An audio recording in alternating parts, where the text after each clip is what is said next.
¿te quieres dedicar a qué? ¿A la música? Pero eso no es una carrera, eso no es una profesión. Primero estudia algo que te deje dinero, una carrera de veras, algo que te dé estatus. Si no, ¿de qué vas a vivir? Los músicos se mueren de hambre, los artistas no sobreviven. Estas son las palabras que mis padres me dijeron cuando les manifesté mi deseo de ser músico a los 11 años, que descubrí mi verdadera vocación.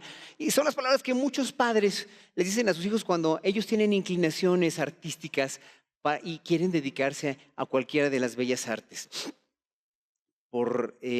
Y más para mis padres, que ellos eran gente de clase trabajadora que no terminaron ni la primaria. Para ellos era un tabú estudiar eso. Yo descubrí mi verdadera vocación a los 11 años, cuando entré a la escuela secundaria, una secundaria oficial, y me dieron la flauta de pico, la flauta dulce que Hitler instituyó en los años 30 en Alemania. Me la dieron como instrumento escolar. Y yo me di cuenta de una cosa, que fue lo más importante, que tenía yo mucha facilidad y bastante talento, mucha facilidad para sacar las piezas y las melodías que nos daban. Y por otro lado, esa misma semana, el maestro de música nos mandó llamar y escuché a una compañerita que tocaba el piano, me acerqué a escucharla. Escuché la sonata Facile de Mozart, yo no sabía quién era Mozart ni nada, pero al escuchar Mozart, al escuchar la música clásica en el piano, me entró como un rayo de luz al cerebro, me entró una epifanía totalmente maravillosa. Y yo dije, yo quiero hacer esto. No me importa qué es lo que sea, yo quiero hacer esto. Me volví un freak de la música clásica y finalmente, pues, además el maestro de música se dio cuenta que yo venía con el paquete completo y me puso a tocar en la explanada de la secundaria. Me empezaba a poner a tocar en el festival del Día de las Madres, el Día del Padre, el Día del Santo de la Directora, el Día del cumpleaños del perro de la subdirectora, el Día del cumpleaños del hijo de la vecina de la subdirectora, etcétera, etcétera. Entonces empecé a tocar y me di cuenta también que yo venía con ese paquete completo que se necesita para ser un artista escénico, que no me ponía nervioso y que finalmente lo que hacía le gustaba a la gente.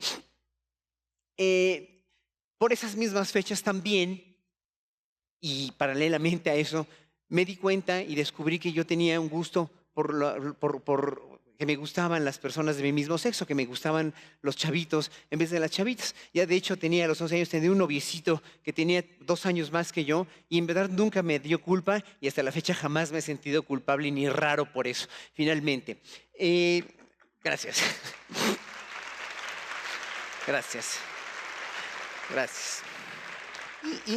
Y después de la secundaria, paralelamente al tercer grado de secundaria, ingresé al Conservatorio Nacional de Música a escondidas de mis papás, porque ellos no querían que estudiara música. Entonces, yo quería estudiar la flauta y me dijeron, no, aquí no se dan esos instrumentos latinoamericanos, imagínense, no sabían ni que era un instrumento europeo ni nada.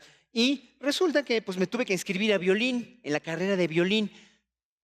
Y el maestro de violín, que era un maestro italiano mal encarado, me hizo la vida imposible. Me dijo, tú estás muy viejo para empezar el violín, tienes 13 años, a los 13 años no puedes empezar y nunca vas a ser un buen violinista. Tenía razón, pero yo me di cuenta que él era el director de la orquesta de cámara del conservatorio, de una orquesta de cuerdas, y yo ya tocaba mucho la flauta.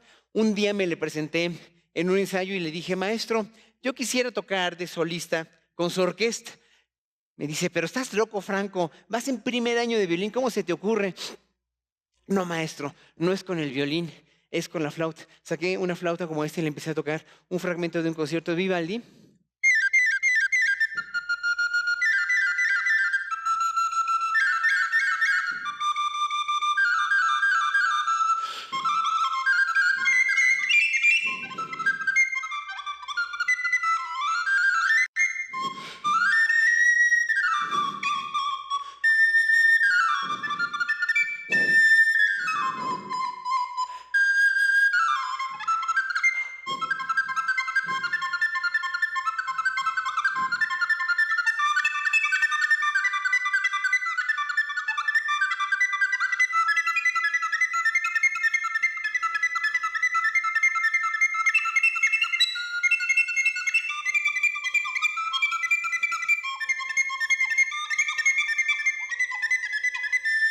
Etcétera, etcétera. Gracias. Gracias. Gracias. Gracias. Gracias. Y pues ahora sí que el güey se quedó de a 6, ¿verdad? Digo, yo tocaba, no tocaba como ahora, después de tantos años, pero pues me dijo, no, pues me dio el concierto. Mi primer concierto lo di en el Palacio de Bellas Artes como solista de esa orquesta. Fueron mis papás, les gustó mucho, pero al día siguiente me salieron con lo mismo.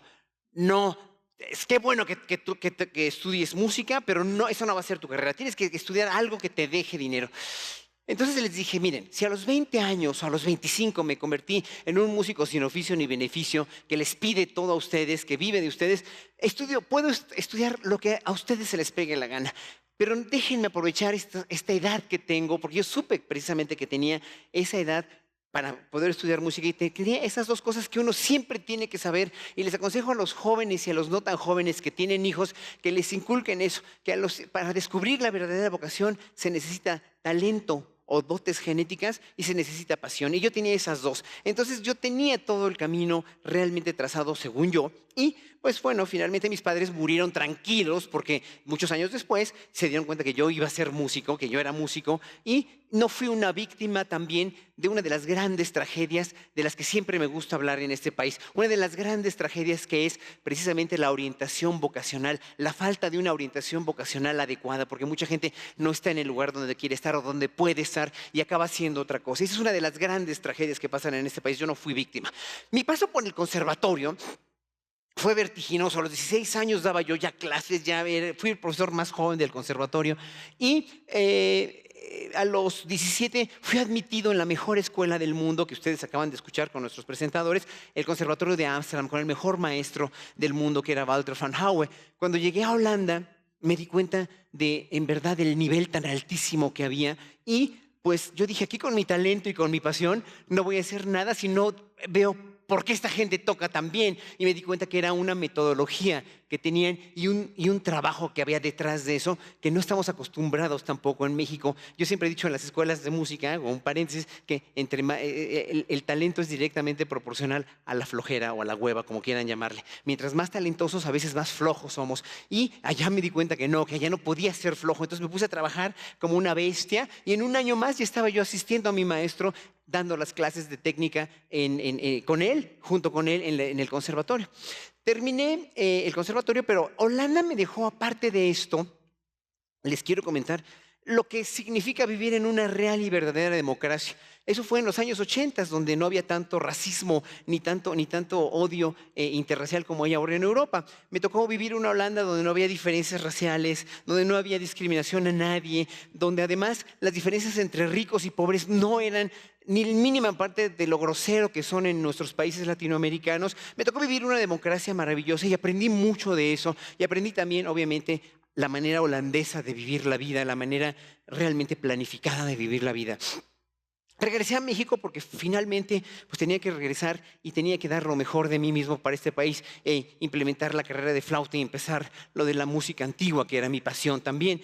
Y bueno, después obviamente, pues mi vida ha sido una constante búsqueda de la única que es la verdad para mí. La única verdad que debe ser para nosotros es realmente ser quien eres, realmente descubrirte a ti mismo a partir de tus potenciales positivos y saber quién eres. Y finalmente, esa ha sido mi vida, una búsqueda constante. Yo no deseo parecerme a nadie, no deseo ser como nadie, no deseo, además, tampoco he sido víctima de la cultura aspiracional de que tienes que ser de una manera. Nadie te tiene que decir cómo ser, nadie te tiene que decir cómo existir o cómo vivir.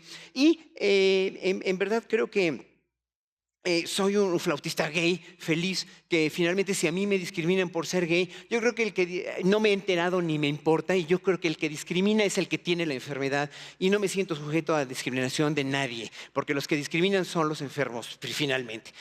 Y en México, creo yo, y que quiero ser muy puntilloso en esto, vivimos en una sociedad de castas como en la India, pero que está en el closet.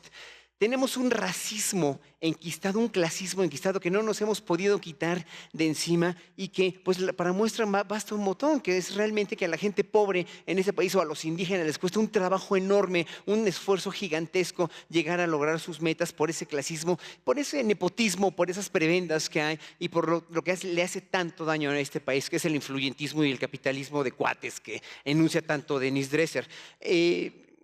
Pues sí, para finalizar, pues les digo nada más, antes de terminar con una obra de Bach, que todo lo que he hecho yo todo lo que he logrado lo he hecho pues con mucho trabajo y con mucho esfuerzo y les doy las gracias por estar aquí. Van a escuchar el preludio de la partita 3 para violín BWV 1006, de Johann Sebastian Bach.